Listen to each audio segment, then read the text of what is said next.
तो भगवान कृष्ण और भगवान राम में एक समानता ये भी है कि राम जी भी गुरु के प्रति आदर रखते हैं और भगवान कृष्ण भी अपने गुरु के प्रति आदर रखते हैं, और आदर रखना भी चाहिए। अब जरा राम जी के सेना में आ जाओ। जामवंत जी राम जी के मंत्री हैं, लेकिन भागवत में जामवंत जी क्या कर रहे? भागवत में भगवान कृष्ण के ससुर बने जामवंत। भगवान कृष्ण के ऊपर चोरी का आरोप लगा। एक राजा के पास एक मणि थी, वो मणि प्रतिदिन 8 भार सोना देती थी। एक दिन भगवान द्वारकाधीश ने खबर पहुंचाई कि तुम्हारे पास मणि है, मणि बहुत अच्छी है, तुम्हारे काम की नहीं है, तुम उसका उपयोग नहीं जानते हो, हमें दे दो। नहीं दी। राजा का भाई जिसका नाम था प्रसेन, राजा का नाम था सत्राजित, राजा ने नहीं दी। राजा का भाई प्रसेन उस मणि को पहन करके वन में गया। एक सिंह से सामना हो गया, राजा का भाई प्रसेन मारा गया, और वह सिंह चमकती हुई उस मणि को लेकर जाने लगा, कोई खिलौना समझकर। उस सिंह का युद्ध जामवंत जी से हुआ। ये जामवंत जी कौन है? ये वही जामवंत जी हैं जिन्होंने हनुमान जी को सलाह दी। आप सुंदरकांड पढ़िएगा तो प्रथम चौपाई इन्हीं के नाम से आती। ये वही जामवंत जी हैं, जिन्होंने हनुमान जी को सलाह दी, हनुमान जी को शिक्षा दी, और हनुमान जी इन्हीं की सलाह के कारण लंका गए। तो भैया ये द्वापर युग में क्या कर रहे? इसके पीछे एक कथा है। जब युद्ध हो गया, रावण मर गया, तो सब बानर बैठे थे, जैसे आप लोग बैठे वैसे ही बानर बैठे।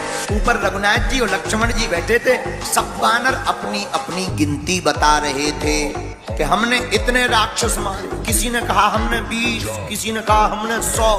अंगद जी बोले हमने तो रावण को लड़का लो मार।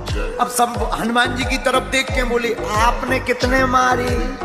हनुमान जी बोले हमारे अनलिमिटेड है, कोई गिनती नहीं। बोले क्यों? बोले हमने आगे से भी मारे, पीछे पूंछने मारी। बोले गिनती की जा सकती थी, सामने वाले अगर गिनती करनी होती तो करते। बोले हमने सामने से भी मारे और पीछे से भी। तो सेना बोली तुमने पीछे से कैसे मारी? लात मारी? अरे नहीं नहीं नहीं, पूंछ। अच्छा पूंछ में कैसे? हनुमान जी बोले हम लंबी पूंछ कर देते थे, जितने राक्षस एक वीर में आते सबके गले दबा देते। बोलो सीताराम। और हनुमान जी बोले हमारे तो असंख्य, कोई संख्या नहीं। लेकिन सबकी नजर तब तक जामवंत जी के ऊपर गई। महाराज आपने कितने? जामवंत जी ने नीचे सिर कर लिया, हमारा खातो तक नहीं खुलोआ। बानर बोले जय हो। बुढ़ापे में कम से कम एक ही मारती, खाता तो फल जाता, एकदम बिले, एकदम खाली। हम कहीं मारते ना 2-4 चमाटे ही मसक देते। एक बानर बोलो कान में, बोलो काय चांटा मारो किसी का? जामवंत जी बोले नहीं है, बोले चांटा ही मार देते। तो दूसरा बानर बोलो कुछ मत पूछो, बुढ़ापे का शरीर है, इन्हें खुद अपनी पड़ी रही। मारना तो ठीक है, ये खुद बचत रहे कि कोनो राक्षस तुम इन पे ना चढ़ जाए। जामवंत जी अपनी हंसी देख करके भगवान की तरफ देखने लगे कि आप देख रहे हो रघुनाथ जी हमारी हंसी हो रही। राम जी बोले कोई बात नहीं, होने दो। जामवंत जी बोले वाह कैसे होने दो? जामवंत जी कहते हैं बानरों से ए सावधान।